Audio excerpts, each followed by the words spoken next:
امام زین العابدین رحمۃ اللہ علیہ فرماتے ہیں، جب نوح علیہ السلام کشتی بنا رہے تھے تو ایک مومنہ بری عورت روز اللہ کے نبی کے پاس اپنی گٹھری لے کر آتی اور کہتی، اے اللہ کے نبی، کب کشتی روانہ ہوگی؟ نوح علیہ السلام فرماتے ہیں، ابھی دیر ہے۔ وہ عورت شام تک بیٹھی رہتی اور پھر اٹھ کر چلی جاتی۔ ایک دن نوح علیہ السلام نے فرمایا کہ اے عورت، جب جانا ہو تو تمہیں بتا دیا جائے گا۔ یہ عورت واپس چلی گئی اور انتظار کرنے لگی کہ کب نوح علیہ السلام بلائیں گے۔ اس دوران عذاب آ گیا اور کشتی روانہ ہو گئی، لیکن نوح علیہ السلام نے اسے نہ بلایا۔ ظاہری طور پر نوح علیہ السلام کو اس کو بلانا بھلا دیا گیا۔ جب طوفان تھما تو ایک دن نوح علیہ السلام کے دل میں محبت اٹھی کہ شہر کو دیکھوں جہاں سے چلا گیا تھا۔ وہاں آئے اور قریب جا کر دیکھا تو ایک جھونپڑی میں دیا جل رہا تھا۔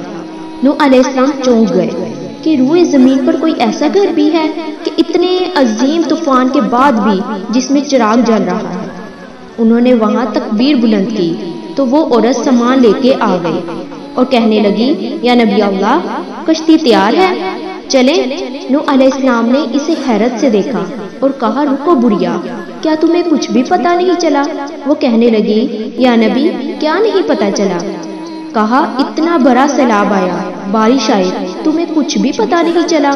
بڑھیا کہنے لگی، یا نبی، بس ایک دن بادل گرجے تھے اور کچھ ہلکی سی پھوار بھی پڑی تھی۔ نوح علیہ السلام حیران ہو کر آسمان کی طرف دیکھنے لگے اور کہا، میرے اللہ، یہ کیا ماجرا ہے؟ اللہ تعالیٰ نے نوح علیہ السلام پر وحی بھیجی کہ اے میرے پیارے نبی، اس عورت کے دل میں چونکہ تمہاری محبت تھی اور تم نے اسے پابند کر دیا تھا، اور چونکہ تمہارا اس سے وعدہ بھی تھا کہ نجات کی کشتی میں اسے لے جاؤ گے، تب جب کہ تم نے اپنا وعدہ پورا نہیں کیا، لیکن اے نوح علیہ السلام، میں تو